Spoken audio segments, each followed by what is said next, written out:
easier after she's gone past and made a success. In hindsight, he's smart. Yeah. Also, Yeah, very right. weird conversation to have with the prostitute. And it's like, oh, baby, what you into? It's like, I want to be a rapper one day after I suck your dick. I was like, oh. Let me give you an extra. Nah, fuck it. Let's start with a mic check now. Let's start with a mic check now. Fuck it. Let's start with a mic check. Oh, you want to be a rapper? Check my mic. Hey, yo, What?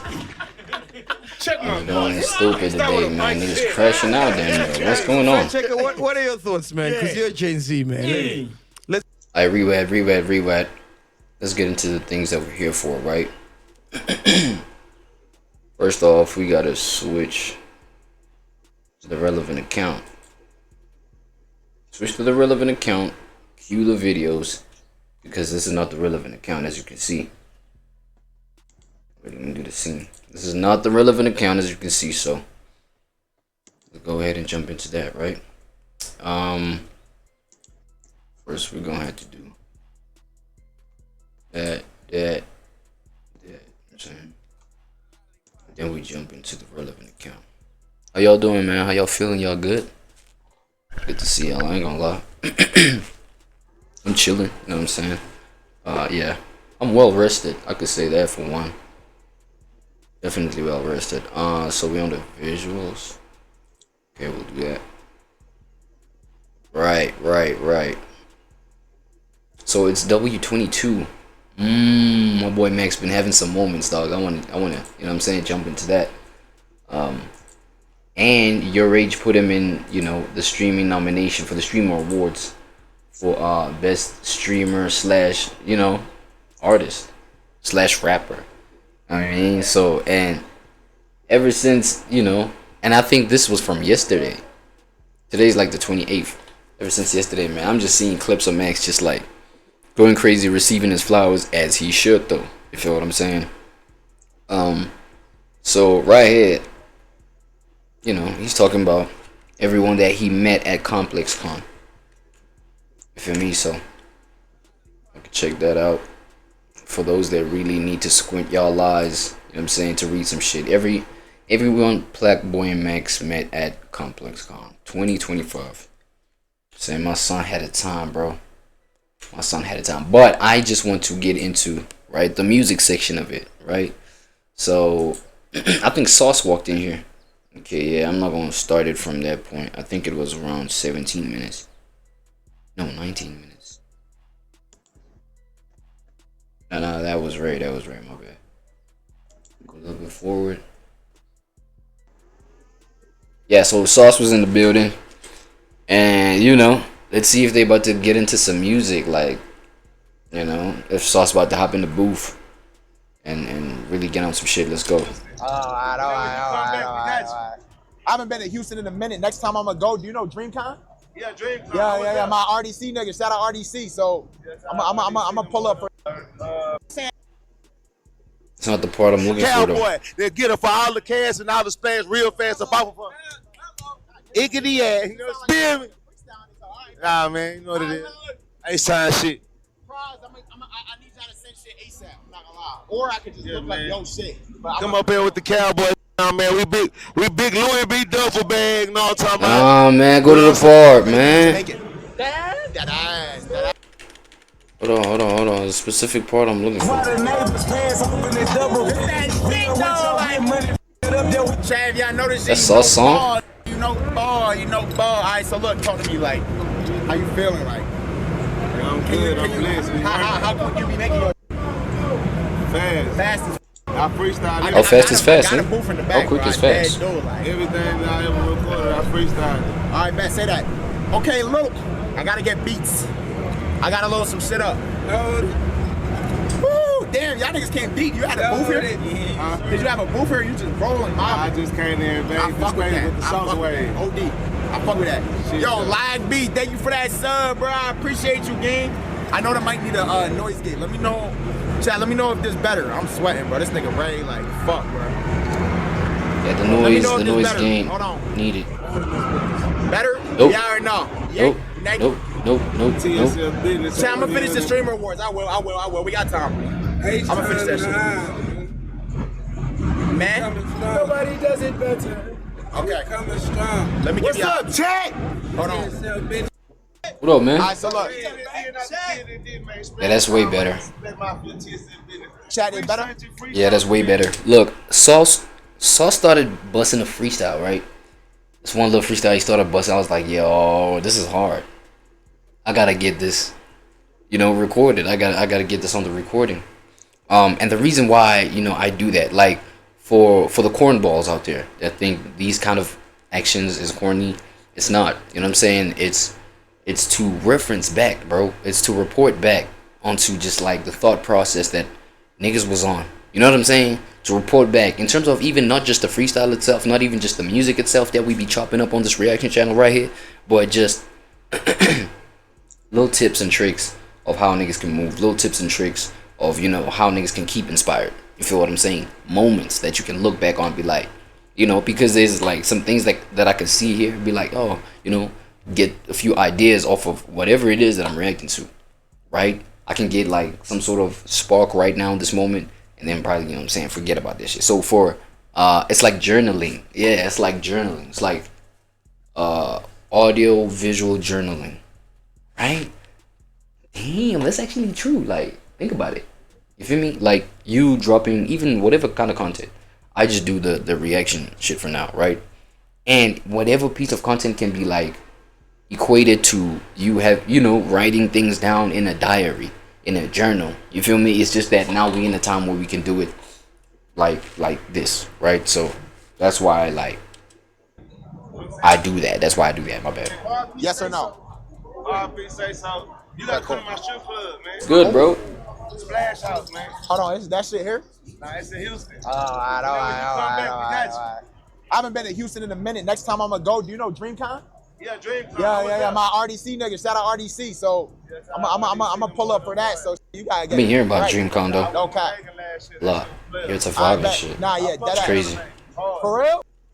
What you said? I said introduce yourself for anyone in the chat that might not know. All right, let's go. Here you go. Take the mic. Take the mic. Oh, I'm Sauce Walker, the splasher, the McDasher that make the bread come faster from here to Alaska. Hey, man, it's the pastor. The kid that did, not the kid that didn't. The reason why the Sauce word was written. Cowboy, they'll get it for all the cash and all the splash real fast. Feel me? Let's get it. Nah, man, you know what it is. I ain't sign shit. I need y'all to send shit ASAP. I'm not gonna lie. Shmoogly intro. Shmoogly intro. Come up here with the cowboy. Nah, man, we big Louis B. duffel bag. Know what I'm talking about? You know what I'm saying? We P9 around this bitch. Yeah. Right. Loaded. I feel like you can do better. He ain't loaded. Let me get that one. You can get a different one. You know what I'm saying? I bet. Hey, look though. I need a bag. Oh God. So you can't get another one. Yeah, I'm with Playboy Max, and we ain't got Playboy Stacks. You know what I'm saying? I play them beats. Let's hear them beats. Black with her. Not Playboy, it's Plaque Boy. Black boy. Plaque. And they said Playboy. What'd you say? That boy is a Playboy though. Get me And he- another rapper. yeah. Nah, let me not put that on 1 Max, man. He not no another Playboy. rapper here? Cool. Plaque Boy for sure, man. For sure. Playboy. Oh, you said Playboy is Playboy. Oh, you good. You good. Yo, here's the thing. Nah, you good. Be doing that all the time, bro. Like, Yeah, they be mixing it up. They gonna get used to it though. 7 beats. Facts. In the meantime, though, Alright, let's hear it.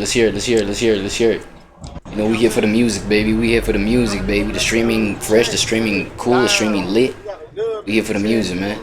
Play some. Okay, we flexing first. Okay, let's go ahead flexing first. Let's go show this one. Oh, shit, who that? Oh, okay. Let's go show that though. Hey, Man, you know what I'm saying? We struggling. feed it to them, man. Feed it to these niggas, man. let me know what you. Hold on. What y'all wanna do? Oi. Chat, can y'all hear? Nah, niggas deep as fuck, right? Niggas deep as shit. We about to hit 14K That's what we subs. doing, It's lit. I'm from a ghetto with a stove hot. I'm from a corner where the cops hot. You might get pop. I'm from when selling crack rocks. I'm from when snitching on the pilot got his man shot. I walk up in that shadow of death with a pistol on me. I keep away from snitch that got that whistle on them. Free Sunche and free Sosa about the feds. It's ace time, braids in my head, can't do the dread. What? I might Not the dreads, dog. egg. It's blood gang, Pyru. Of course, this nigga gonna rock out with it because he got his dreads gone, man. Come on, man. You can't feature a bar like that in like a freestyle this hot. At least if you was whack, I was gonna understand. I was gonna be like, man, I was gonna dismiss you right quick because we got the dread, man. Come on, man. What you doing, man? And you gotta be this dope doing it, man. Let's go. Street, we banging red. Hey. This freestyle I said, it came out From the the head. head. Fa, shot him, they dead. What the f them talking about? I take them back to Atlanta the early 2000, make them walk it out. Call me Shinobi, I'm in the streets. I hit them with the Ichigo. That's the bleach. I'm in the streets, I'm a beast. I'm a monster and an animal. I'm a beast. A beast. Oh, me. Meese. Ooh. It's DSL, big diamonds in my teeth. I swing, gang bang, they know my name. Ching chong chang, my diamonds came from Johnny Dang.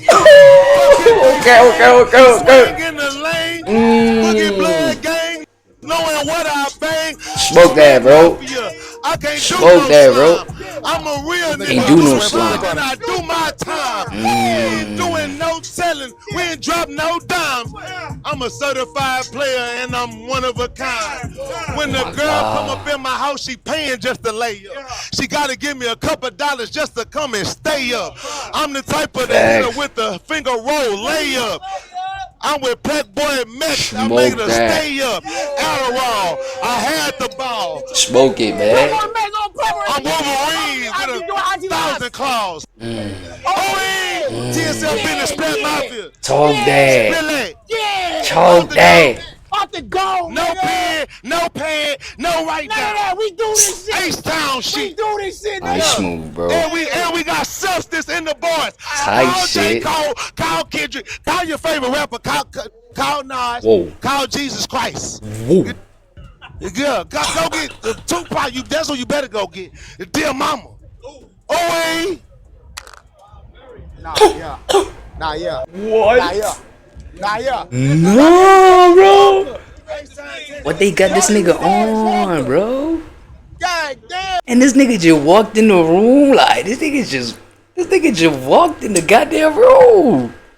Nah, bro. It's like, and for the fact that it's off the dome, it just because everything that comes off the dome is a reflection of what you be thinking currently. So even if, you know, for example, these freestyle rappers, they be associating things that they trying to, you know, spit, the imageries that they trying to express through what's currently going through their mind.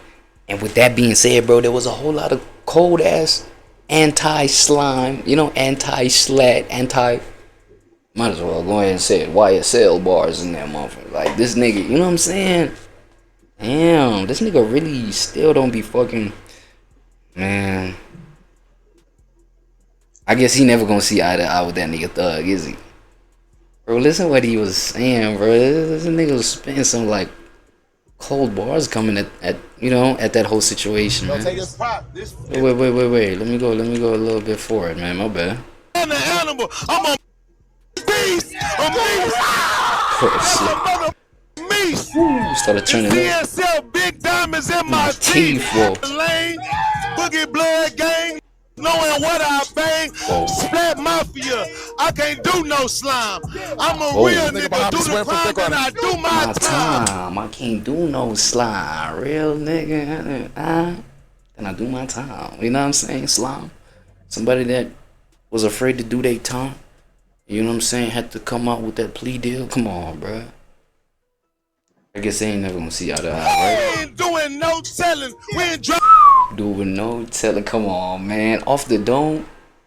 I guess this is his official diss track, right? Wait, was he included in Young Thug's diss track? You know, under the rap. You ain't gonna rap. It's a rap. Under the rap. Bro, fuck. I don't even. Why I'm not even updated, bro? This is bad work. My bad, Joe. Young Thug, what's the name of that song? What's the name of the song where he disses everybody? Is it Blaming Jesus? No, it's not Blaming Jesus. Miss My Dogs. Is it Miss My Dogs? Oh, might be. Wait, is it not the second part of Miss My Dogs? Might just be. Hold on. Let me see something, bro. Let me see if this nigga Sauce Walker, you know, is involved in that list, bro. Let me check something out. My bad. Or should I do the lyrics? That's because they gonna give me. Okay, let me just find out if it's really the second part of this. Nah. I think I'm on the wrong song, bro. Nah, man. What's the song that he dropped, bro? This song after the okay, closing arguments, man. My fault, yo. My fault, dog. I've really been tapped out like ever since, you know what I'm saying? Like the optics of things have just like been weird. But well, that's why I've been tapped out. Let me just get to the lyrics. Let me just read the lyrics, bro. Dog, closing arguments. Arguments, lyrics. Okay, let's check the lyrics out, bro, because playing the song would really give me yellow mark, bro. That's not what I'm looking for. Hold on. Where's the part where he name drops everybody? See, you can compare no nigga to you, can't compare this nigga to me. Okay. Is it like the... Was it a... Oh, yeah, good a rat, yick a rat, slug a rat, woody a rat, what that he go, Bobby, still that, Bobby, you know me, man. Slime life, shawty. Make sure you put 40 pussy DK. Or you might just be calling him by his other name, right? Let me see, doggy, bitch. Okay, they get 14 niggas, okay. So, I don't think Sauce Walker is mentioned, bro. Or is he implied? Like a main flare, da, da, da. Okay, y'all let me know in the comments, bro. Maybe I'm missing something. I don't care to. I'm not like a DJ Ack, dog. Ack be the one that like break everything nicely down to y'all. You know what I'm saying?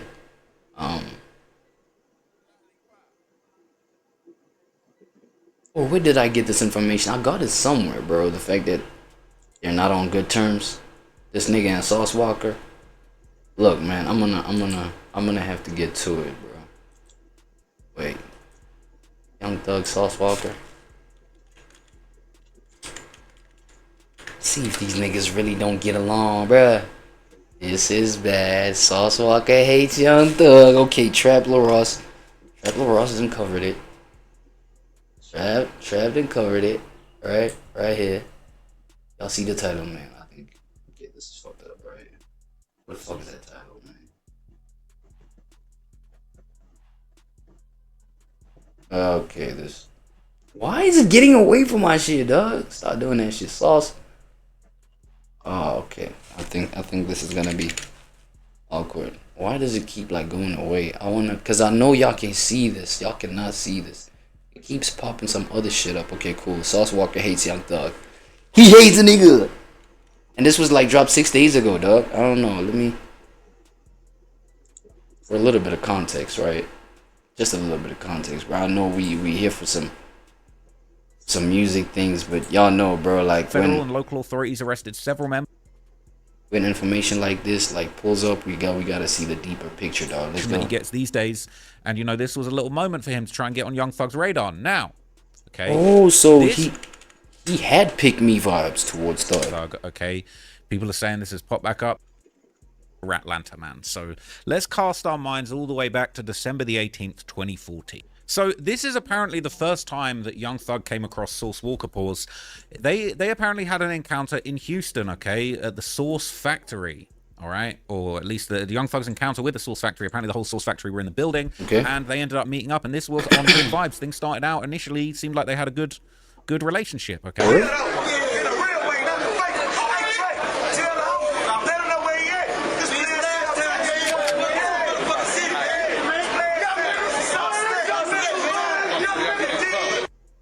Now, some people have suggested that that wasn't a friendly greeting. That was Sauce Walker gangbanging on Young Thug, okay? People are saying this has popped back up. Legend says Sauce Walker's still screaming, all right? Can't say you don't keep that same energy. People are saying he was dying for attention, but apparently Young Thug looked unbothered through the whole thing. Hey, he be looking basically just shouting chilling, from bro. the stands and just trying to get his attention, man. And at the time, you know, Source Walker was probably running things in Houston, but maybe he, you know, maybe he wasn't getting all the national attention. This was 2014. Look at the date, y'all. Motherfucker was 2014. Y'all can see the date right here. Thing is, if I come to zoom it, it's gonna like fuck up again. Hold on, let me see something. 2014. Y'all see that? December 2014. Godly. Trying to get some approval from the, you know, from the slat, from the and, King This Slime. was a little moment for him to try and get on Young Thug's radar. Now he ain't even acknowledging that nigga. Like, okay. This eventually led to other Atlanta relationships kind of coming into play. Okay, because it would turn out that Source Walker's The Source Factory actually had ties with Young Thug's biggest ops, okay, the YFN crew, all right? YFN Lucci, Rich Homie Quan, they've all got ties that apparently go back to 2015, 16, which would have been the year after this initial exchange happened, okay? And Source Walker touched on some of this history in an interview. YFN Lucci, we seen you with YFN Lucci recently. Is it like, is everything all good with everybody? Could we see anything in general with you and YFN Lucci coming up? Yeah, Lucci, like, that's split. I'm split. Lucci split like this. You know, birds in the plains, like, they've been my brother for like years. Like, we've been real close. Me and his brother, YFNK, free YFNK. Like, we all real close. They real close friends with my brother too, not just me. Like, YFNK itself got a lot of different like family relationships between us and like just our respective groups. We got like different friends and uncles. This other group of honorable gentlemen that I love in Houston, DSD1 down since day one. There's a studio around the corner from myself. So I guess it's a whole lot of intertwining of, you know, smaller little details that just are intertwined with one another, and you know. So yeah, like them the two places. That's where the connection is, and you know, for then Thug to not even acknowledge him when was he checking into Houston then? Or something like that, right? That was just organic. He didn't even acknowledge Sauce. I ain't gonna say before the rap, but it's like we all came up and rapped together. Like we all blew up and came up at the same time. I started out rapping with Johnny Cinco, and like that's the first person Johnny Cinco and Amigos, like the first people in Atlanta I was like hanging around and rapping with and shit like consistently. And my friend Propane, his boy was Rich Homie Quan, and YFN Lucci was first debuted as an artist on Johnny Cinco's album, and that's how I ended up becoming friends with Lucci and shit. And as far as everything's going on, like I don't give a fuck about none of that shit until I'm disrespected.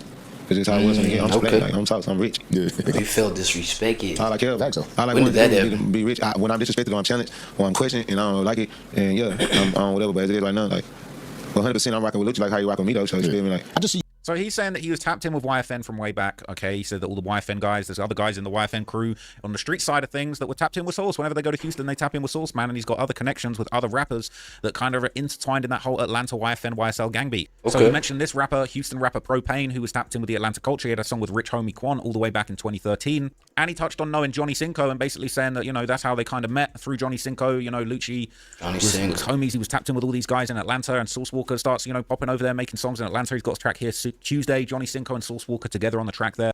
And, you know, this is classic Johnny Cinco Do Better featuring YFN Lucci. So you're beginning to see the connections and how these kind of gangster tentacles of Atlanta, or Atlanta as it's now known, have kind of converged to lead to Source Walker to really not be feeling Young Thug. Now, a lot of those Atlanta collabs were happening in 2013, 14, 15, but in 2016, this is when the beef kind of started to get a little bit more confusing, okay, when it comes to some of the Atlanta rappers and people that they're cool with, because Source Walker would actually go off on Drake, Future, and Famous Dex for allegedly stealing Houston culture. Source has always been very protective of Houston street culture, music culture, the Source, and saying that they're stealing the Source and the drip, and I'm going to find out in a minute that's kind of a little bit true, okay, that was actually, turns out. Like, even in a lot of his bars, bro, he be implying the fact that, I mean, he's the Houston Jesus, bro. You know what I'm saying? He's the Houston Jesus, bro. That was actually a little bit. Come on, nigga. But as we know, Drake and then that freestyle nigga talking like, nigga, call Jesus. Like, Young Thug very close to collab together, and you know, Young Thug was really trying to defend Drake. He said he was trying to squash the whole Kendrick beef, and he was trying to get Metro on the phone with everybody.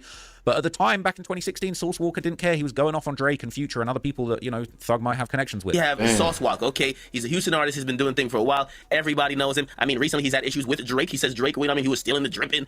Hey, man, I'm gonna tell y'all niggas like this. I'm from Splash Town, not H-Town, because y'all H-Town niggas is looking gay. All this fake ass shit going on in my motherfucking city, nigga. These niggas don't fuck with us, nigga. Niggas using us, nigga. Y'all need to start paying attention to the D. Nigga, come down here, nigga, using our culture, nigga, for lyrical content, nigga, and ain't giving shit back but a family fun day and some money to some hoes and tricking on the club. Dang. This bitch ass nigga make music with artists from everywhere but Houston. We feel H-Town. It's plain and simple. So he's saying that Drake really is out here tricking on all the hoes in Houston but not sharing the love in the music industry. That's a crazy allegation. Yeah. I'm just stating the facts, my nigga. Every artist. But that one is known though. That like a lot of area codes have that kind of problem with Drake. You know what I'm saying? This one. Now y'all see, I was minding my own. So now that rubbed up on, you know, YSL guys and all that kind of thing. Cause you know what I'm saying? Look, if y'all want to check out the whole thing, man, Here you go, buddy. Sauce Walker hates Young Thug. This is a, you know, Trap Moros exclusive.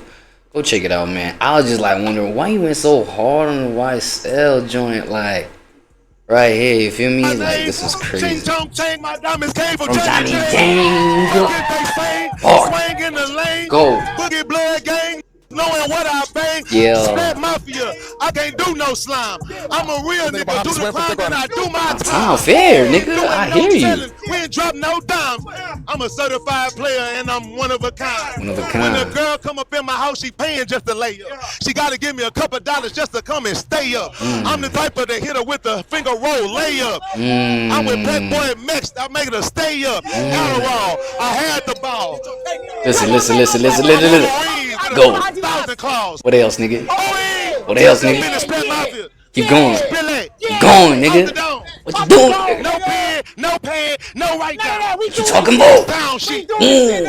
Okay. And we got substance in the boys. Call J. Cole, call Kendrick, call your favorite rapper, call Nas, call Jesus Christ. Call Jesus Christ. Tupac, that's what you better go get. Dear Mama. Oh, dear Mama. That's how you wrap it up. That is what I'm saying, man. Like, yo, I was just wondering where this energy came from. You know what I'm saying? Like, clearly somebody got this nigga tight. Like, you know what I'm saying? I ain't gonna lie, he even got that shit on, though, too, though. Nah, crispy love fit, crispy fit. Crispy, what? A nigga was about to just, like, bust out a fucking Jet Li type move. Like, I don't know. You know what I'm saying? But anyway, since we was on my boy Max, though, pause. Since we was, like, it was a Max coverage, right? Max reaction. Here's another one for you. You know what I'm saying?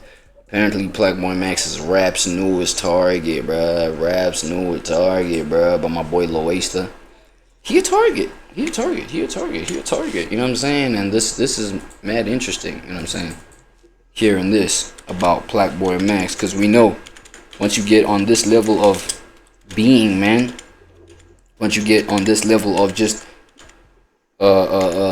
you know, being who you are, nigga, like that just should certify you as, oh, I'm him.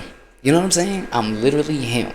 Targeting a nigga for no reason, or maybe for, it's probably like weak ass reasons anyway. You know what I'm saying? If it's a negative target, but if it's like positive target, you know, inspiration, you know what I'm saying? Shit to like just look up to in terms of what to do with this content thing, with this creativity thing, with this streaming thing. Right?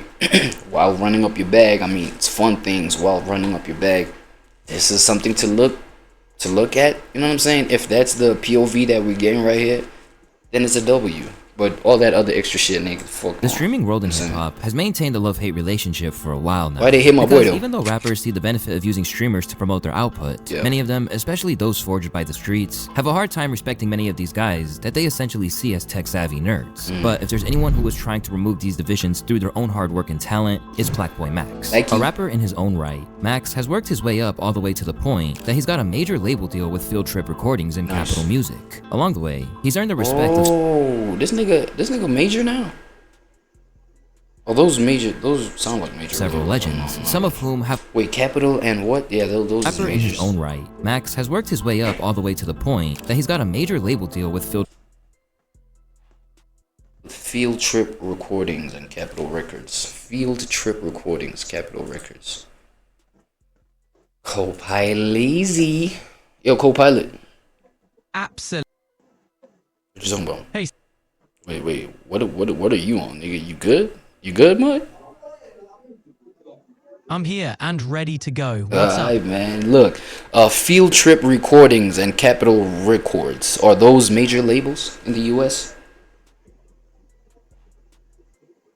Yep. Both Field Trip Recordings and Capitol Records are major labels in the United States. Okay, my boy went major with it. Okay, I never knew this. Along the way, he's earned the respect of several legends. 2 of them even?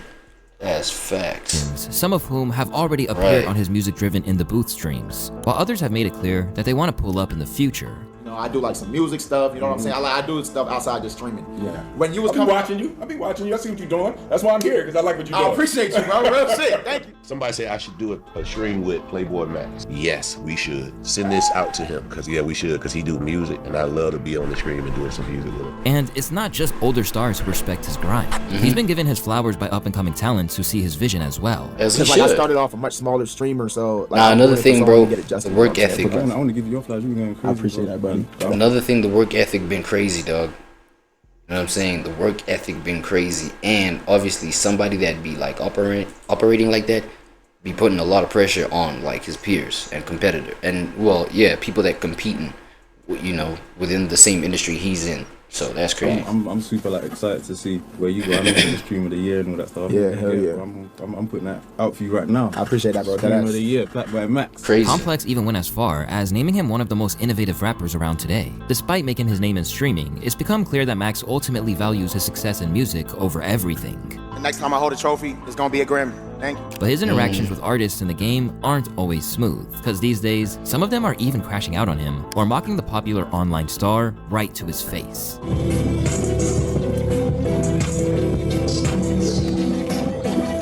Are you making a face?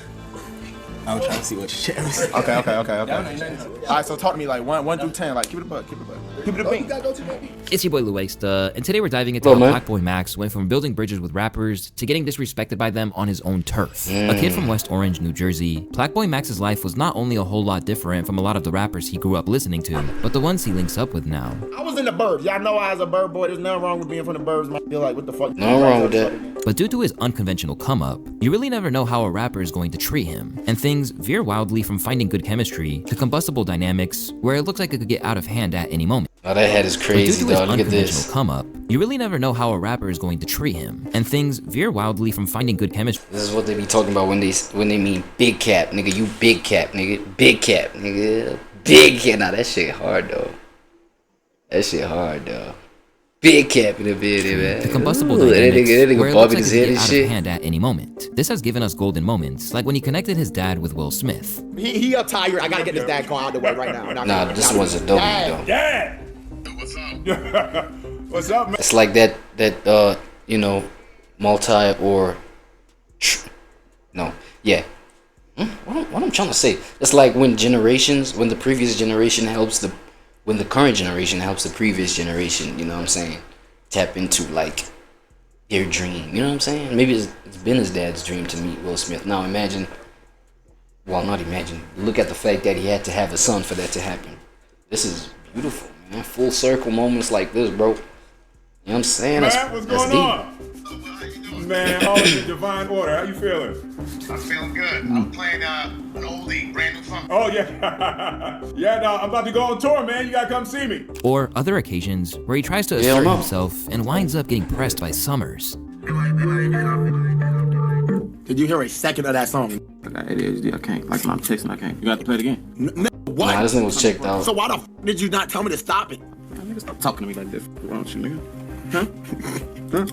Crazy, man. But if anyone set the tone for testing Max's patience, it was Lil TJ and Fabio Foreign. Yeah, During a trip out to Brooklyn, Max had lined up a stream with prominent drill star Fabio Foreign. But what he didn't know was that Lil TJ and the rest of Fabio's crew were tagging along as well. Initially, this must have seemed like a win for PLAQUEBOY to have two renowned New York rappers come to hang out on stream and maybe even record a hit. But and we now know that this was actually a bit of an L, right? A little bit of an L is what it is. Just adjust the volume right quick. Hopefully y'all can still hear this, because I don't want like my voice to overpower like the, you know, whatever I'm reacting to. Like I saw that on, you know, on some videos that I would be playing back. That shit does not look cool. Things took a turn when TJ, so my bad on that, Fabio, and their huge entourage insisted on blazing up in the property he'd rented. Who's smoking? Who's smoking? Yo, TJ. Nah, they was out of pocket for this. Straight out of pocket, bro. If I'm the one that's like, if I am, my name is what's on those papers. You know what I'm saying? In terms of agreeing to stay here and agreeing on the terms and conditions, bro. And I'm the one that came out of my pocket for this thing to be possible right here. So if I'm gonna tell you like this right here, be like, yo, respect this space, like 1, 2, 3. You know what I mean? Like, you know, just putting down the rules as to rules, but like just guidelines as to like how to make this a conducive environment for everybody. Hell yeah, I'm gonna say some stuff, but now you come against me. You know what I'm saying, for doing that? Oh my god, bro. What are we doing, bro? Yo, this a B&B. You can't. This was a crazy moment. I'm not gonna lie. Yeah, I appreciate you though. But yeah, yo, tell I even In saw, an I think, attempt to even prevent Sexy himself from Red. getting banned from That's Airbnb, crazy. Max simply tried to get them to follow the house rules, but the Brooklyn crew wouldn't back down. yo, bro. Yo, you can't smoke in here. This shit don't go off, man. Please. I appreciate you. Can you show them where, like, in the back? Please. And not smoking. As the dispute raged on, both parties And these is reasonable requests, man. abruptly depart. Yo, I'm gonna keep it buzz. Smoke detector's gonna go off. I'm gonna have to shut this bitch down. Like. Damn, he actually did shut it down. I didn't get this far into it. to the back. Backyard. Like there's a backyard. He actually shut it down. So he kicked niggas out? Damn. Where Uncle? It's in the back. Can you show them? Oh, they different? Alright. Hi, buddy. After it all went down, the clip went viral, and other streamers were confused as to why they responded like that to Max's polite requests. I watched the PLAQUEBOY Max shit. Like, he really didn't even sound aggressive. Like, it's his crib, his Airbnb, it's his stream, and he just respectfully asked, hey, like, don't smoke, appreciate it. Even Max himself felt like he was within his rights to do what he did. Listen, I'm just saying, please stop smoking in my crib. That's all I'm saying. Please. Yeah, that is though. Y'all can literally go outside and smoke y'all weed in my backyard or the back. I say this in the clip. You're still smoking this shit. But it's fair to say that those involved didn't agree, and TJ kept up the disrespect afterwards. PLAQUEBOY Max, I dead ass never heard of you. I pulled it for 5, bro. Everywhere I go, I be smoking. I pay the fine. How much the shit cost, bro? I'm TJ, gang. I'm in New York. How you think I'm coming, bro? For me, to be a crib, it ain't the end of the world. I ain't no sorry ass. It is what it is, bro. I told you, bro. You be alright, bro. I pay for that shit. Maybe one day we link up another day. Maybe he thought people would root for him in his attempt to sound a streamer, but most people suggested that TJ, who hasn't exactly been on I mean, with TJ, bro, I feel like we can agree that this guy is a petty ass guy, bro. Like, he just has petty energy about himself, right? Because even with the constant situation, dog, like how, you know, with the whole involvement of him and A Boogie and Kai, you understand what I'm saying? To a point where even just like A Boogie's like, yo, dog, what are we doing, bro? Like, if you trying to do something, like, we could go at this man. Like, this nigga, this guy's on some crazy shit. You know what I'm saying? If you down to go to war, you know I fuck with you, and I'm only availing myself. I'm making myself available for this because I mess with you. You know what I'm saying? Not because I'm trying to entertain his pettiness, but it is clear he's a petty individual, bro. He's one of them individuals, if you take yourself seriously, you don't go any deeper with him. You know what I'm saying? Pause. For me, you don't drag shit any further. Like, I don't know, bro. This guy is, I feel like he's the humanization, personification of what's this, clip farming? What's this, aura farm? Like, I don't even know what to call it at this point. This is some the weird top of shit. his game as of late, should have been grateful for the Facts. opportunity and that this was a bad look. Money can't unlame you. Bro showed up uninvited. Let me translate. I saw DDG's song on TikTok, wanted to save my career and embarrassed myself. Although the public responded negatively to his side of the argument, TJ kept it coming, and he even dissed Max in a snippet he aired online. At all.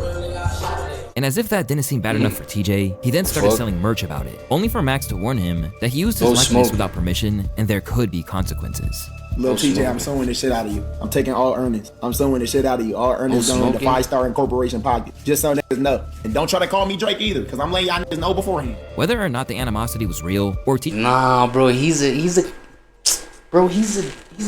what did I just say? Clip farmer, bro. Right? Clip farmer that that he potentially flips to aura farming or just capital farming, right? Because now obviously he wanted you to drag the moment and entertain his whole back and forth so that the no smoking incident right here could be something that's relatable because it went viral, right? Clearly, like, let's say had PLAQUEBOY Max went back and forth with him, like, no, and it was a whole thing, and then he dropped the diss track, Plaque dropped the diss track, blah blah, all that would have even made it I think 1,000 times more viral than it went, right? But then all for him to come up with the merch, no smoking, all that, you know what I'm saying, etc., etc. Clearly he needed the money, bro. He needed to make money. He's an opportunist. And although I don't completely mess with Lil TJ, you know what I'm saying, just based off of his character, that was reasonable opportunity. You know what I'm saying, from an opportunist. It was reasonable opportunity taken. It's like, and you know, you didn't copyright the phrase "no smoking" though. That's the thing. Yes, he went off of the fact that, off of a video that went, you know, crazy. You know, a moment that went crazy from a video off of your stream, PLAQUEBOY Max, right? But at the same time, it's like, bro, there are no smoking signs everywhere. You know what I mean? What are we saying? Are we saying then, are you about to take all earnings and all royalties from people in restaurants and things like this that put up the no smoking sign? Like, you know what I'm saying? Because you don't own the phrase. That's the thing. If he probably was like, on his merch, was like, no smoking in my Airbnb by PLAQUEBOY Max, or no smoking in my Airbnb, and then you say hyphen PLAQUEBOY Max, you know, implying that PLAQUEBOY Max said it, then your name is on there, and you know, the fact that you, PLAQUEBOY Max, said that, you know what I'm saying, then that's like some defamatory shit, or it's some, like, you know, a nigga trying to profit off of your likeness type shit. But like this, bro, the merch just said no smoking. No smoking. It's like, I could come, so be, you know, you going off of you know, going against Lil TJ for the no smoking merch tag, right, on the merch. It's like if I go ahead and then add a no smoking on whatever piece of merch, right, whatever design, say, yo, no smoking, then are you eligible to come for me too? Because I use that, you know what I'm saying? I don't know, it's just another way of looking at it in terms of copyright claiming, you know what I'm saying? What be happening. But I understand the fact that it came off of this clip right here, and this clip right here clearly it didn't make PLAQUEBOY Max happy at all. TJ was trying to use it for promo. There were apparently moves made behind the scenes to try to get them back on the same stream. However, Max unsurprisingly had no interest in squashing the beef. I know I normally, you feel me, sort shit out with niggas, but I'm not sorting shit out with this. I mean, why he would say this and then say, let's do it in the booth? What are you talking about? No booth for you. Damn, bro. Damn. Once again, I did not invite this nigga. You come to my spot, whether I invite you or not, have some respect or leave. Although TJ seemed to take issue with the situation, his response was arguably light compared to Fabio's. The off-the-grid guest star let the world know that he felt Max overreacted, instead using the moment to talk about the Palisade fires in Los Angeles. Anyway, LA is on fire and you're worried about an Airbnb. Clearly, Fabio has taken exception to being told what he could and couldn't do. And when asked for an explanation over why it angered him, Fabio insisted that someone like Max couldn't come to his hood and call the shots. I should have did an Airbnb not in Brooklyn. Airbnb in New Jersey. I probably would have. But I'm not gonna lie, yo. Okay, this is unrelated to what I was about to say, but yo, is this Poetic Flacco? This nigga was so huge here, bro. Golly, bro. You know what I'm saying? But anyway, shout out Poetic Flacco, by the way. You know what I'm saying? Yeah, support. So niggas like. Who's that guy again? Fabio? Niggas that would just like, you know, dismiss or disregard how things are supposed to go, bro. The process in which things are supposed to... Niggas that just disregard the process. Niggas that disregard what I had to go through to book this spot. You know what I'm saying? Make sure that the setup is good, because we're here to record, we're here to make music. You feel me? And then for him to come through and disrespect me by smoking in this motherfucker while I said, please guys, respect the fact that I don't want nobody smoking in here. Y'all can smoke outside, right? Having provided the space to smoke for y'all outside though, right? Or for you to come back and be like, bro, you worried about that little ass Airbnb, there's blah blah going on. It's like, bro, what are we doing, dog? Again, another nigga that you could just like, based off of the character, based off of just like how he's moving and, you know, how he chooses to treat what's important to other niggas, how he chooses to just dismiss that. I'm telling you, it's like, from a moment like this, if I'm PLAQUEBOY Max, I'm not fucking, you know what I'm saying? I'm not seeing myself in the same spaces as these type of niggas ever again, bro. And not on no petty thing, like genuinely, bro. Like, I'm genuinely distancing myself. That's the only healthy thing to do. Like, respect the rules if he was in beyond this, you know? As the internet continually latched onto the controversy, Fabio suggested Max's viewership on the live stream was responsible for escalating it. I guess the chat must have said something to Max. You know what I'm saying? That's when he was like, yo, you know, I'm gonna have to end the stream. You know what I'm saying? Like, I'm thinking my mind is somewhere else. Like, let's all leave, because it's just saying don't smoke, the niggas that like to smoke, and I didn't want nobody to feel disrespectful. Nah, you a weak ass nigga. So I'm like, we out. Soon, it would be Fabio who pushed things to new, ridiculous heights. When the That's rapper... what I'm saying, you a weak ass nigga for that, for pushing things to... Like, niggas is just like, dog, thirsty, bro. You know what I'm saying? Thirsty for just like drama, attention, or clips, whatever the fuck. Government name is Maxie Lee Riles III, declared himself the real PLAQUEBOY Max on a track. Yeah, I heard about on the this streamer's too. part, he was confused by the intent, but wanted to make the most out of it anyways. Fabi, you dissing me or shout me out? I'm the real PLAQUEBOY Max. Is this nigga name really Max? What the f? Did this incident really happen after the Airbnb incident? Maxie. And okay, Fabi, okay. Not long after it was released, Maxie. he even added his own verse to it. I got hella plaques. Bitch, I'm PLAQUEBOY Max. Say they want smoke in here. So take their ass to the back. And while Fabio thought that he had So undermined take the Max ass to and the pointing back. out his real strides in the music industry, Hey, he did compared do to that, he streamers, did. the general consensus was that it backfired. Max revived your career, gang, and you just gave him a whole anthem. This ain't a diss. If it seemed like a tactic error at first, it's fair to say that things have only gotten worse. As by June of 2025, Max had more listeners in Spotify than Fabio. And since the release of PLAQUEBOY Max's Obviously. 5-star Forever project, the gap has only widened, with Max having over 8 million monthly listeners. In his interactions with Fabio and TJ, Max mapped out a no-tolerance policy when it came to antics overtaking the actual work that they're there to do on stream. But clearly, no one told Sexy Red and Chicken P, whose attempts to party just wound up creating another awkward Oh, vibe. Duo was and on a here stream too? that was cut short. When Sexy pulled up with her team and brought the Milwaukee rapper along, the usual house rule about no smoking didn't sit right with them. I'm knowing. Nah, right outside though, right outside. It's a B&B.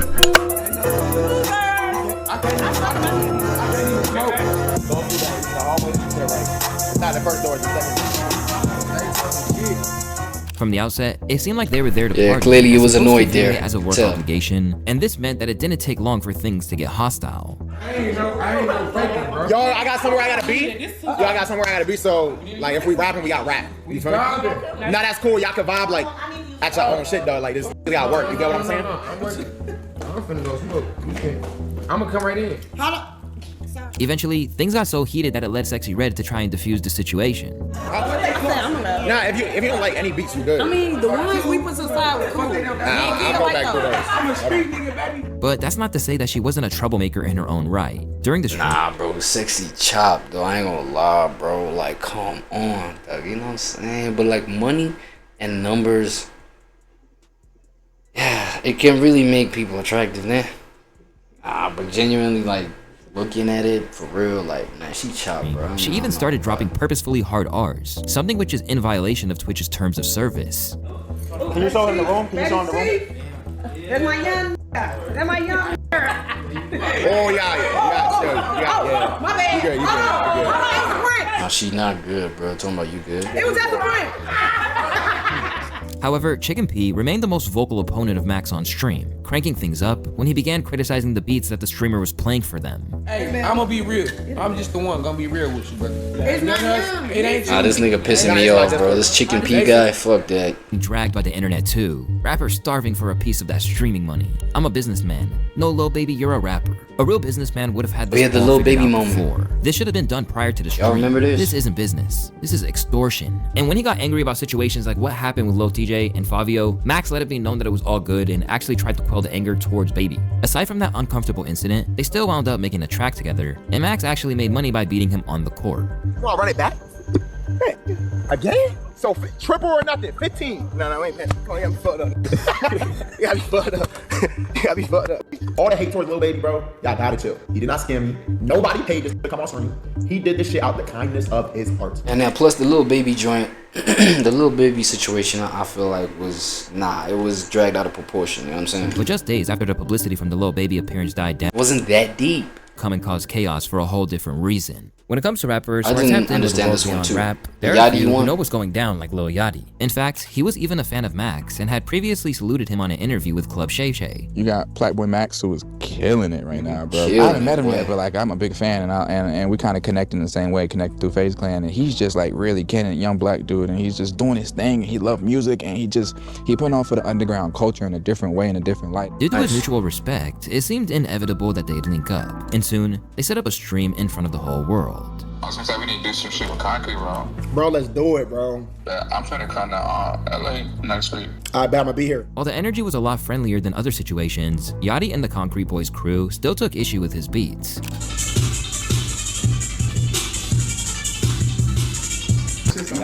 Y'all making faces. You got some work. Y'all making faces. Hold on, let me play y'all some. This nigga always get touched when you get to making no face while he's playing you a beat. That's different. Get it. I was just like, I mean, it's a sensitivity point, bro. It's your creation. I get it, and that's why even like people like DDG, they be like, you know what I'm saying, he mad sensitive when you like negatively criticize his music. Along the way, he was even trolled by Rio Amor, a girl in the crew that he was clearly feeling. You gay. Okay, so now you just double it. Like you don't see that. You don't see that. You gay. Okay. Wait, Max was feeling this dude? So that's the same button. Wait, when did this guy join Concrete though? You gay. He's doing shots at Max talking about he's gay. Man, he looks like he's gay. You gay. How do I disable this shit? Don Kellionaire, thank you for the gift this. Nah, he look gay, bro. Thank you for the gift this. He got like some long ass braids too for a nigga. Shit. Oh, is he trans? Wait, what's the Before chat Lil saying? Bo gave him maybe the biggest backhanded compliment trans dude? anyone could ever receive. Do you agree with that? Niggas be saying streamers the new rappers and shit. absolutely not. Streamers lame as hell. Okay. But streamers getting money. Y'all getting money like rappers. Okay. And I respect that. Of course he ain't gonna accept, man. Y'all definitely. Yachty, man, come on. But one thing about streamers is you can't fake cool. A lot of don't be cool. But y'all getting to the bad. Man, getting to the BFG. And y'all, I tell you, y'all more popular. A lot of y'all niggas, y'all pull a crowd way more. Like right now, bro, you could probably, no funny shit, you could probably do an arena, I think. I think like, depending on what city, I think like in LA, you could probably do an arena. I don't know funny shit. I think it's just you pull something. We got 40,000 people in this bitch, right? It's crazy. But while their personal dynamic was largely on point, Yachty created a controversy on stream when he spit lyrics like, "Put my knee up on her neck, I went George Floyd." Yeah, I remember that. Instantly, people were not on board with a civil rights figure's name being used as a sexual metaphor, and the backlash was swift from some viewers. Y'all need to give him the same treatment as Weezy for his Emmett Till line. He should have been known that was a bad move. Granted, some people felt like this was all a controversy over nothing, but others felt that he had to make amends for it. As a result, he was called out by ex-NBA player and friend of George Floyd, Steven Jackson. Hey, George Floyd's twin. You been whacked, man. But you think you saying George Floyd name and trying to use his name in the bar that's gonna make people like your whack ass music, man? That shit weak. Y'all the only era that feel like demeaning the dead and saying that shit is cool, man. It ain't. And it's me and the whole thing. Yeah, you can tell PLAQUEBOY Max, man. PLAQUEBOY Max, man. Round of applause, man. Hold on, bro. PLAQUEBOY Max, bro.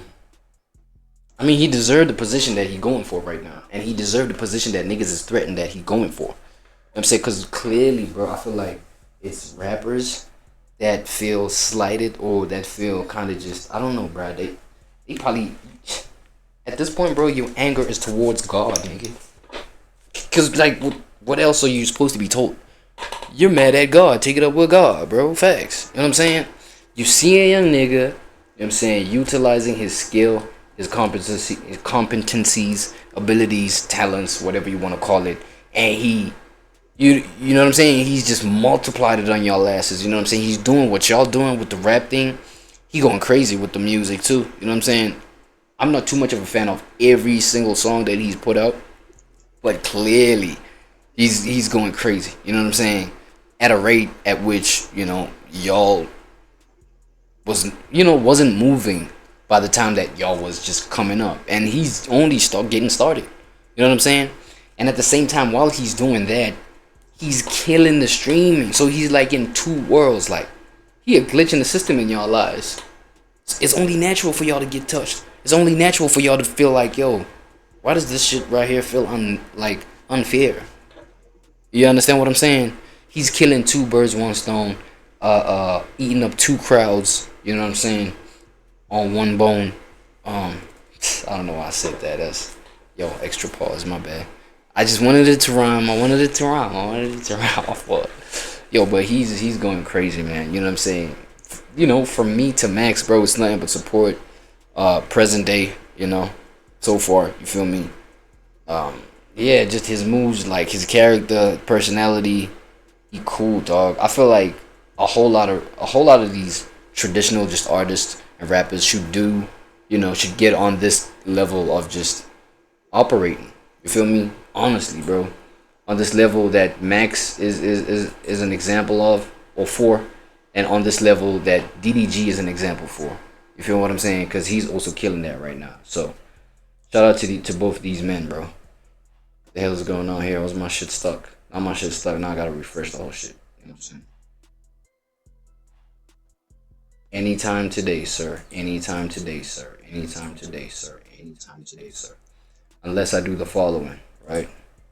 I'm not waiting for this goddamn page, buddy. We're gonna open it up afresh, then hit the history right quick. Right? So that's my little, my little opinion, my little POV about Max's rise, about Max's moves, and why it really, I feel like he's making niggas nervous. Facts. Crazy. You got people out here with triple platinum records thinking they rich. Okay, publishing. I'm rich. I'm gonna just get into it. Talk about some publishing. But when we do the biggest lessons about music publishing world, exposed. Urban splits, and you also have pop splits. The managers playbook. So once we got to the pop world, not in the urban world. The pop world has pop splits. The pop world has pop splits. I'm sorry, and the urban world has urban splits. Now here's the difference. Yep, correct. The urban world, you get paid what you did. Mm-hmm. So like. The urban world it's the beat is 50%, the lyrics are 50%. If you wrote all the lyrics, you get 50. If I did the beat, I get 50. If you wrote 20% of the lyrics or the hook and I wrote the verses, I'm getting 80, you're getting 20. I'm gonna get a bigger percentage. That's urban. If it's pop, we split it 50-50 no matter who does what. Exactly. Wait. Right? So these rules is different as per, the genres? So when we did the splits, Tehran, they got the splits. We did pop splits, right? Because I'm like, they had urban splits. I'm like, I'm not, Sierra's gonna get the same amount as everybody else. Like we're doing pop, right? She contributed, that's it, right? Because they set urban splits. Like the producer had this, Tehran had this, Sierra had this. And I'm like, no. Urban everybody splits? Get even. No, we're not doing it. Oh, so there's different kind of splits within publishing. Pop splits? Okay, now what is Drake doing? Like, what kind of splits do Drake get? How do they split his shit up? Pop splits versus urban splits? Hey, and how niggas doing with the house shit? Like, what's the house splits look like? What? Right. And so we did. There was 3 people on it? 3 people. This is an interesting revelation. I never knew that. Because the sample was the fourth. Oh, okay. The loop? The loop. That was the fourth. So that got 1/4 Tehran, 1/4 Sierra, 1/4 JR. Now here's the thing. The record goes triple platinum. The record goes triple platinum. Okay, what does that mean? So can I pull out my phone? You might be doing some math. I don't mind. I mean, so let me just do some math real quick. So if her record went 40 times 3, so for streaming, based if triple platinum record, Sierra should have made 1.6 million on the master. On the master, which she owned. Yes. Now, let's take the if it was. And where'd you get the 1.62 million from? Because for every gold record, for every million streams, the label makes $540,000. Mm-hmm. Every million streams, the label makes 500,000, 540, something like that. So that's their cut. Mm-hmm. 540,000 goes out, and then if I had a let me do this real quick. 1, 2, 3 times 3. So. Here's how much money the publisher made on a triple platinum record. Sorry, you mean on platinum? Triple platinum. That's triple. You said triple platinum. For every triple platinum. Yeah. Triple platinum. So this is, I'm measuring. I'm actually using that song. Yeah. So the song made what 1.6 million for the master. Okay. The publisher's 270,000, right? Right. That's gotta be split. That's crazy. 4 ways. So now we gotta split that 4 ways. Yeah. But Sierra owns the master. Because it's independent. So Sierra made 1.6, and then she gets 1/4 for the 270. Oh my God. Now don't get me wrong, she is the artist, and that's well deserved. But at the end of the day. It was Tehran's idea. It was Tehran's everything. And, he probably made what? Let me do this real quick. Okay, break that down. Yeah, break that down. So that means on a triple platinum record, this is how much Tehran made for his 25%. And that's $67,500. A triple platinum record. Crazy. You got people out here with triple platinum records From thinking streaming. they rich. I'm rich. You just made, like, you know what I mean? People call me like, Ray, I got, my old assistant called me. Ray, I got a song on Beyonce album. Okay, dope. Okay, good for you, happy for you. So immediately I'm like, how much publisher you walk away with? Right. Because you ain't with nobody, they probably. And she probably walked away with, like 30, 25% on a record she wrote 50% of, because when you working with a superstar, they're gonna take a percentage. So she calls me, right? She's like, Ray, I wanna do a pub deal. You know, she trusts me, she was my old assistant. Ray, I wanna do a pub deal. Okay, cool, no problem. That's good. How much money you want? 250,000. Oh, see how your face? I'm like, you got an album cut on a Beyonce album. Don't get me wrong. Art-wise, it is very valuable. But money-wise, it is not. There's no money in that. So I'm like, your cut of it is probably worth like $23,000. Yeah. But you got the biggest cut on the biggest artist, and then you realize it ain't. That's the biggest cut? No money in it. So what you got to do? There's no money in this thing. You got to work with everybody, or you got to start getting creative with how you structure deals. I want to take a quick break in the pod right now and talk to you guys. Get creative on how you structure deals, bro. And diversify your shit too. Don't just, you know what I'm saying, like depend on one source of just like, you know what I mean? I'm thinking about music interview. About this music thing. I'm saying, get your hands into some production. Feel me? If you don't feel that, you know, get your hands dirty with some business shit, admin shit. You know what I'm saying? In terms of, you know, manage somebody. Like, yo. Patreon, but like, that's why I want to talk to you, because I like that you're getting into the weeds. Yeah. You know, it's like people feel like they focusing on just the fluff. It's no, like, I want to let's get to the shit. information, because that's how you learn, right? That's how I learn how other people. So here's how I managed Tehran. Here's how I've done his business. So before you even get in the room with him, you got to sit in the room with me.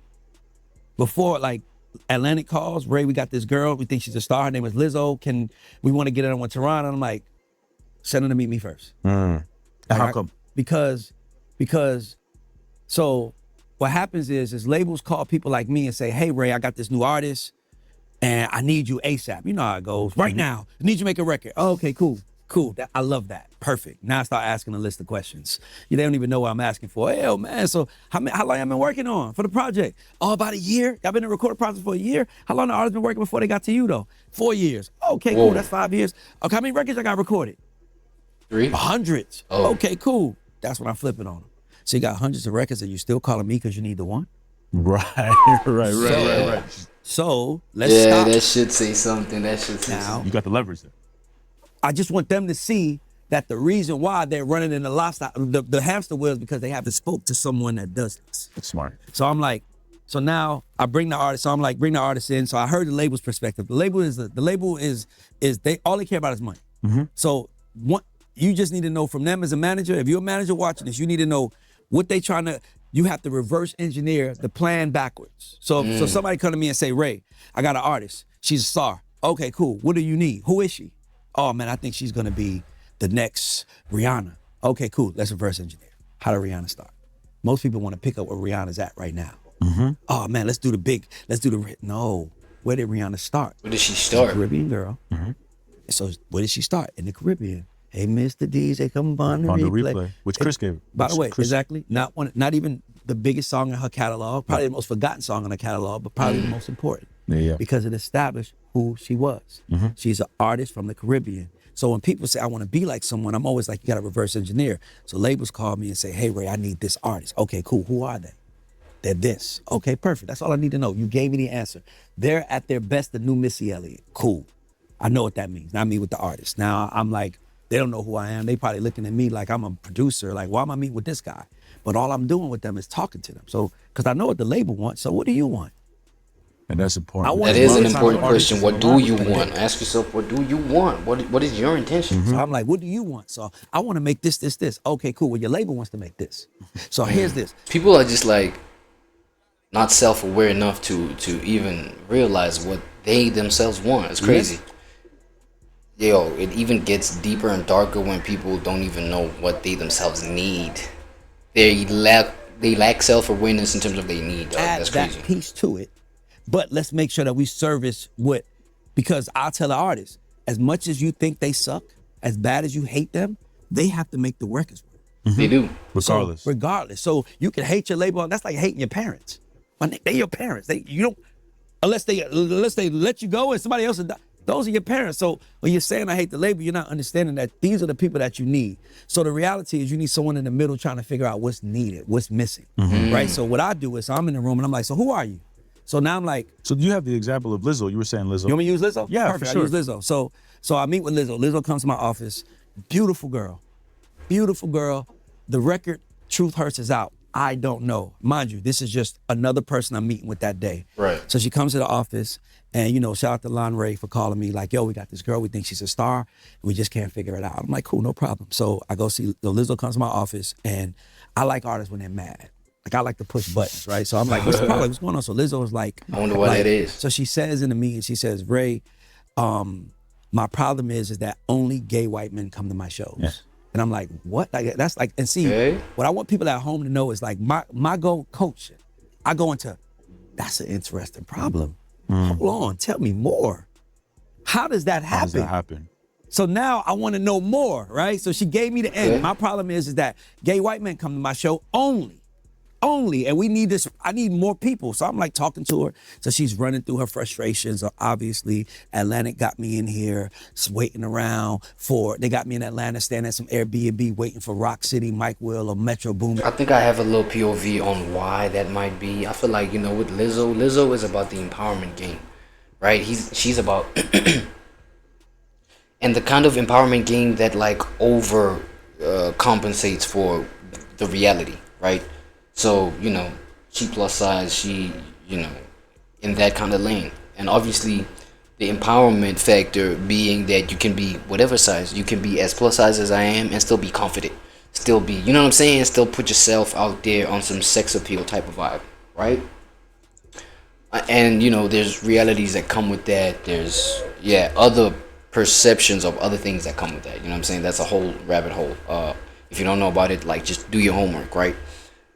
So with the whole, but then now that has to come with overcompensation, because if you see today's general, like the society today in terms of what's really attractive, what's really, you know, what has the potential for most sex appeal, bro, you look at things like the body, you feel me, weight, this, that, and the third, and Lizzo doesn't fall into the popular, you know what I'm saying, standard of this is the general sex appeal that, you know, a lot of men would come out of their pockets for, come out of body for, you know what I'm saying, just, and those kind of things. So she has to kind of just like overdo it, the confidence has to be overly, you know what I'm saying, so she can compete amongst women with, you know, the smaller bodies but the more shaped out, you know, the generally conventional, the conventionally attractive look, right?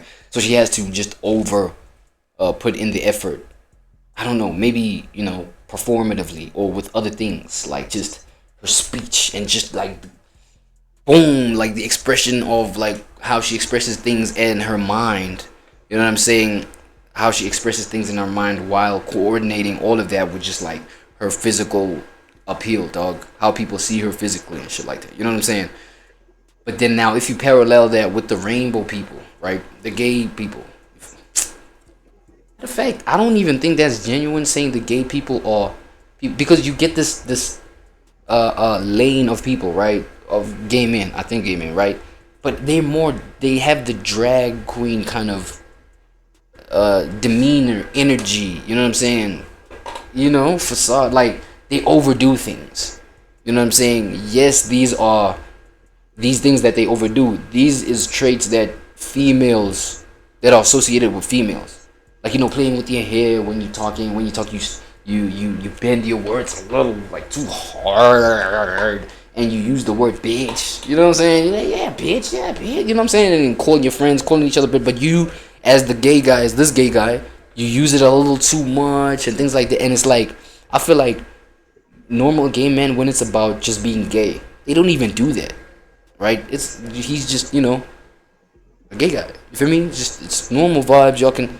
But these ones that just be over the top with things, over the top with like the nails, the makeup, bro, everything. It's like, I don't even think that has to do with gay so much as just it's something performative, man. It's a mechanism of just performing for whatever reason, for maybe attention, for just expressing what's inside, whatever. But it's performative, that whole thing. You understand what I'm saying? So I feel like Lizzo kind of attracted that kind of crowd, dog. You know, because that was the point of relation, you know, from her end to this crowd where it's the gay men. You know what I'm saying? Because another thing though, it's like normal with this normal gayness that I'm talking about versus the over the top, the gayness that's with the drag kind of energy, right? I mean, another thing, you could get people who are straight but do this drag thing, you know, cross-dressing, blah blah. They are also with the whole exaggerated demeanor of the female. You know what I'm saying? Exaggerated, just like gestures and expressions of female. When it's like the normal female, the normal standard female human being doesn't even do that. They just want to be seen that way. That's why they have to just exaggerate this thing. So it's like with normal gay men, bro, like people who, it's not about the performance, it's just, I'm just gay, I'm just chilling, I'm doing my thing. When they get into a show, bro, how do you know they gay? Chances are they don't even got no wig on. It's not even about no wig, because as I said, that's like drag queen type energy. Bro, a gay guy's just gay, bro. They can come there, you know, they can have a masculine body, masculine looking body, rough, you know what I'm saying, hair all over the arms and nostrils and inside the ear, but they gay, bro. So how can you tell that this individual is gay at my show? No, it's the drag queens that are at your show, right? But then, you know, they rope all of that with just people that being gay. That's just that's my ignorance. That's my ignorant speculation about the whole thing. Because my thing is like, how can you tell that that man is gay? You know, because you can only tell by maybe when he kisses his boyfriend, or they come holding hands, or on some mushy, fuzzy vibe in public, right? That's the only time you can tell that nigga gay. So at a show, bro, we just came here to come and enjoy the show. We didn't come to necessarily the whole time be mushy and fuzzy with one another. So how could you tell that most of that crowd was gay?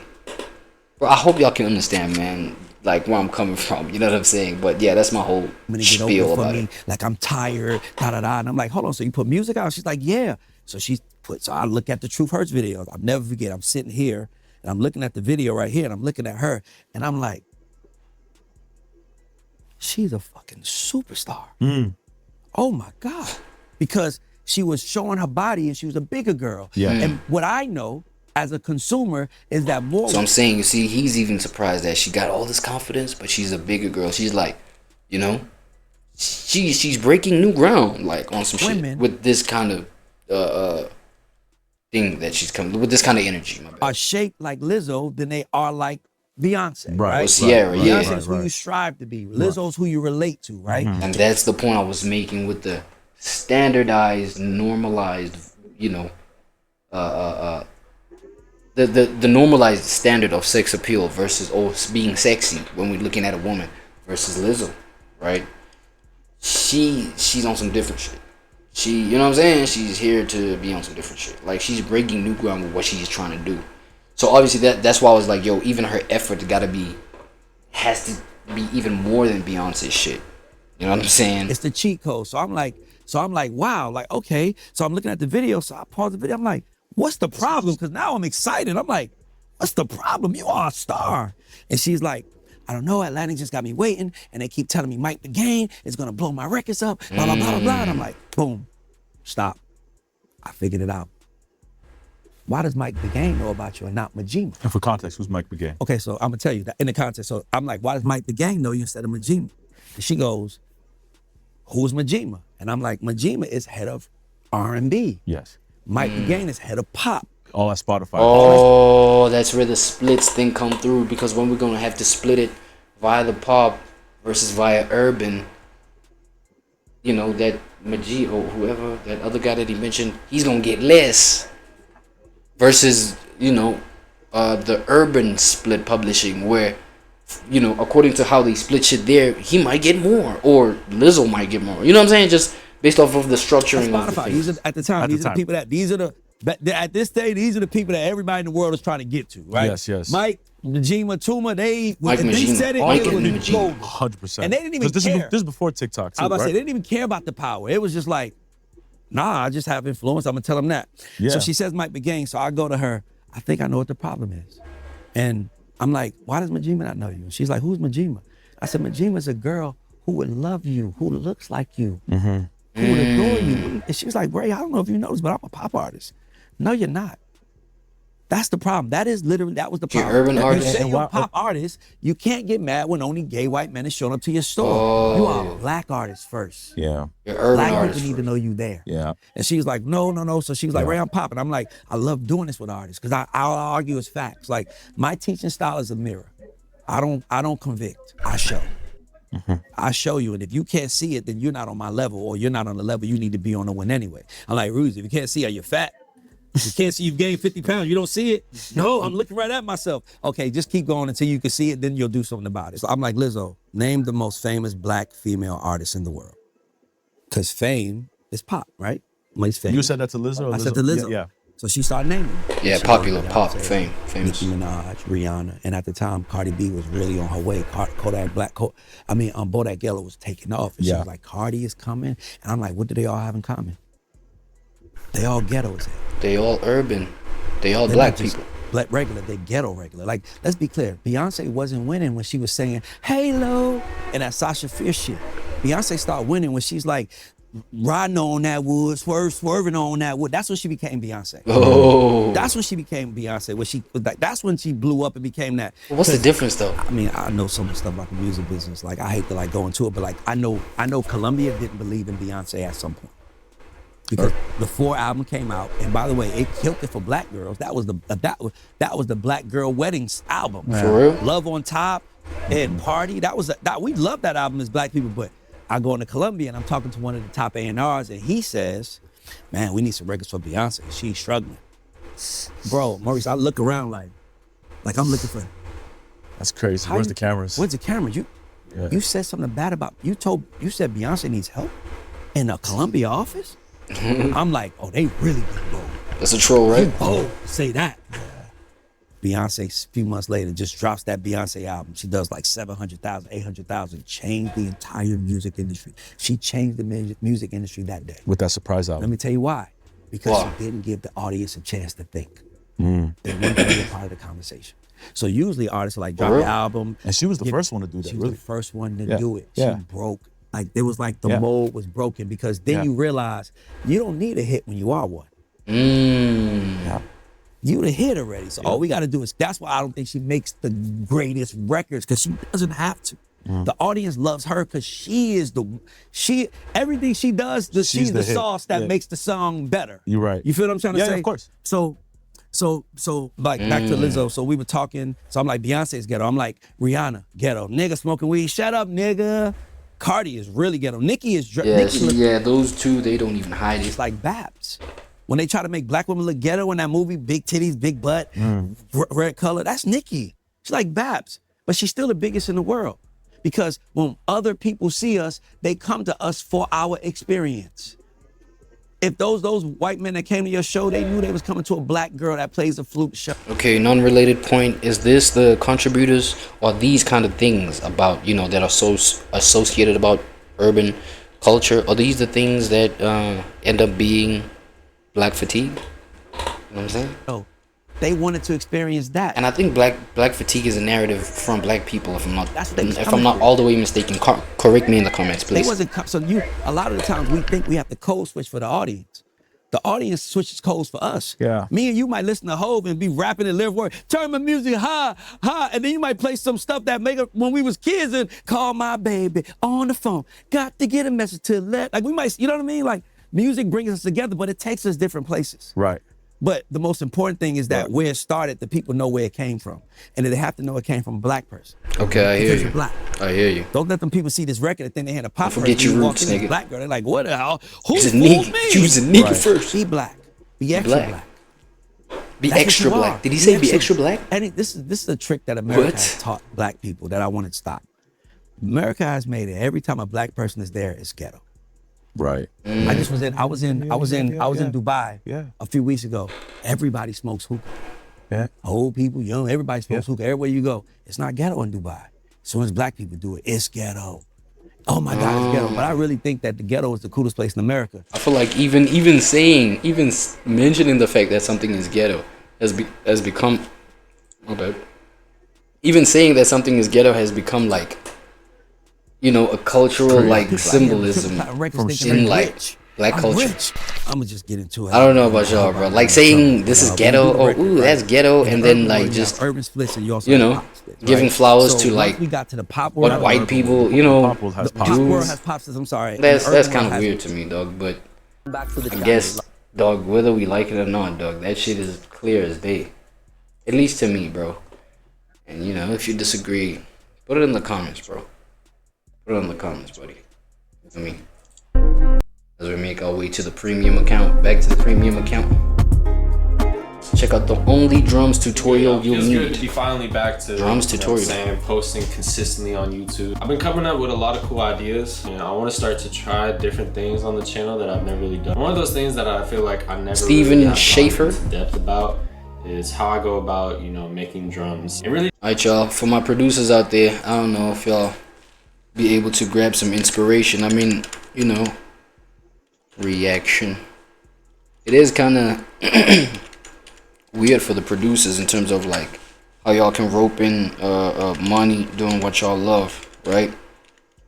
But you know, maybe y'all could grab something from this type of video, these kind of videos, right? It's just my whole tutorials process when it comes to making drums. For the last year or two, drums has definitely been like my main way of, you know, contributing to records. I'll quickly pop up on the screen some songs that have used my drums. I've also been dropping drum kits, you know, pretty consistently for about 4 to 5 years now. If you guys want access to any of the sounds that I use, whether that's, you know, older kits of mine that are coming up, I'll post my sounds in my school community along with, you know, the unedited version of these videos. So if you're looking for some new sounds or you just want to watch, you know, a longer form version of me cooking up, I'm gonna have a link popped up in one of these corners while I'm saying that. But yeah, today is purely about drums. I feel like the number one question that I always get is like, how do I improve on my drums? How do I get better at drum programming? And the first thing and the easiest thing that anyone watching this can do is to expand your music tastes. And what that means is, you know, if you're someone that listens to a lot of the same type of music, whether that's like rap or hip hop, the easiest way to get new ideas, whether it's for like tempos, sounds, bounces, is just to listen to new music. I personally get a lot of my drum inspiration from people like Pharrell, Kanye, you know, listening to a lot of Frank Ocean. But the easiest way that I like to, you know, find new influences, go to SoundCloud and I'll just download mad music. I don't know if y'all can see this, but I literally downloaded a whole playlist of like unreleased Daft Punk. I get a lot of my drum inspiration from this album, the Control SZA album. At the same time, I draw inspiration from a lot of people that y'all might not even know. I be listening to a lot of Luke Man, old Rihanna records. I don't know if I'm saying this right, but I listen to a lot of like Yves Tumor. I listen to this album by Miguel a lot too, because the drums on this album are fucking crazy. But y'all get the gist. I've often found myself in creative blocks, beat block, whatever you want to call it, when I just am listening to the same type of music over and over and over. But yeah, that's my number one tip. To, you know what I'm saying, broaden your taste, get new ideas, get inspired. When it comes to my process for making drums, I really only like to go off of feeling and what I actually hear.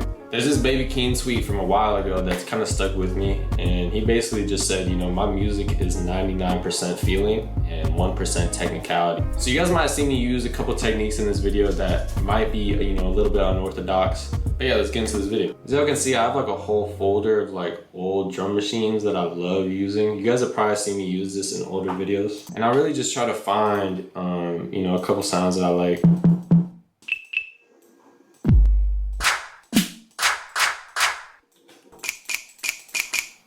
Like this snap.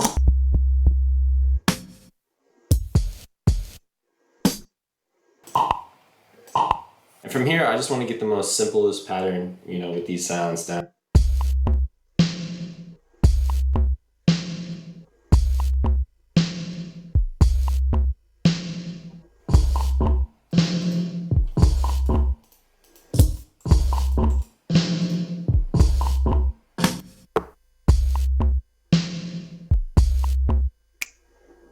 The only thing I'm not really sold on so far is this snare, so I'm gonna just try to find something to...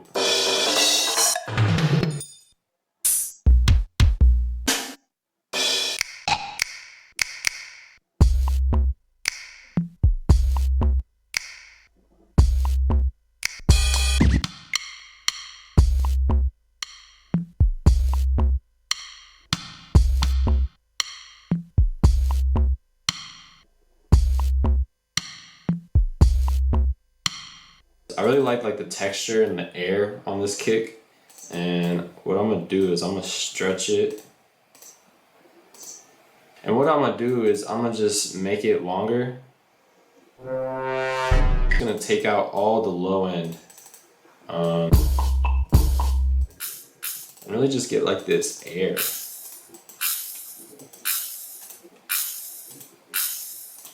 There we go. I want to affect this a little bit, so I'm gonna put like filter freak on it.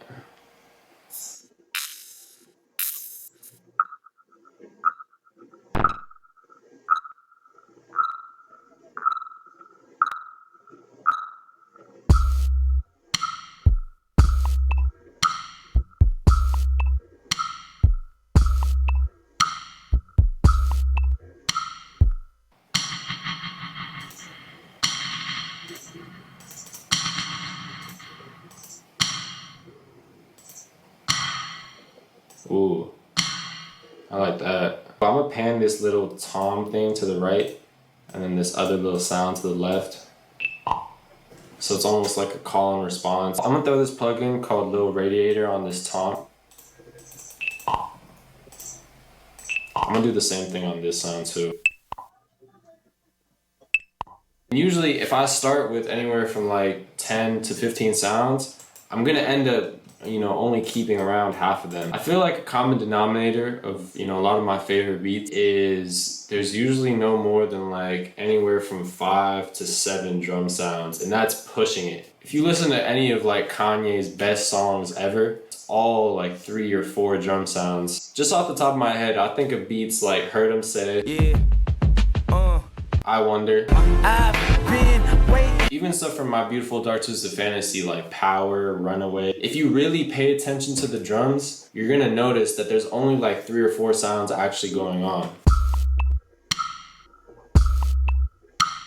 So that's usually my process when it comes to like programming sounds. I usually like to start with a bunch of sounds, make a cool pattern, and then just simplify it, dumb it down.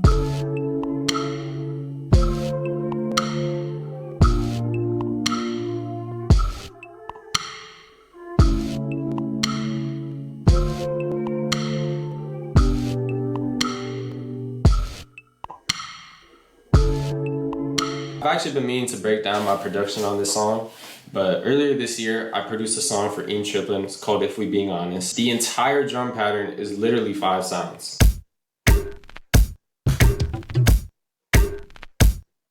I sent these drums to Ian and I think he sped it up to like 113.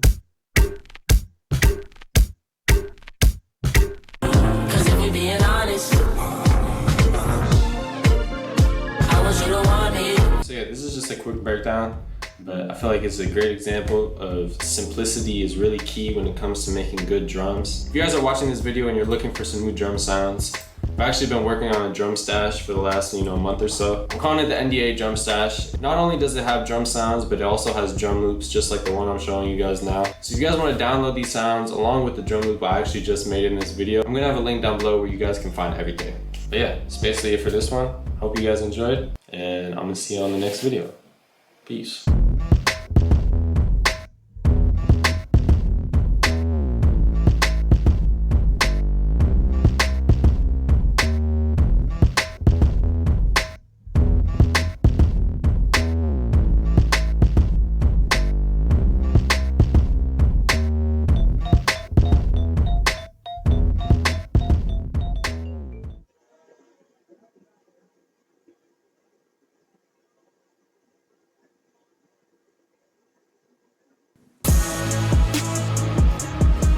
My very first guest is none other than rapper, entertainer, also streamer. Hey, I don't make no noise or nothing. God damn, what the? They ain't clap for me. They ain't clap for me. They ain't even clap for me, my man. So anyway, shout out to you, brother. We gon' just cool it. It's very interesting when Compass came to me with the idea. I said, well, I know times has changed, but I need somebody if we're gonna do a conversation that's, I told him, I said I want it to be like a live stream. Right. I said I need somebody who understands it. And when they gave all the names, I'm like, no one was better than you. So shout out to you for pulling up. How you been? I've been good, man. Just working, you know, vibing, getting to the bag, having fun, living life. How you been?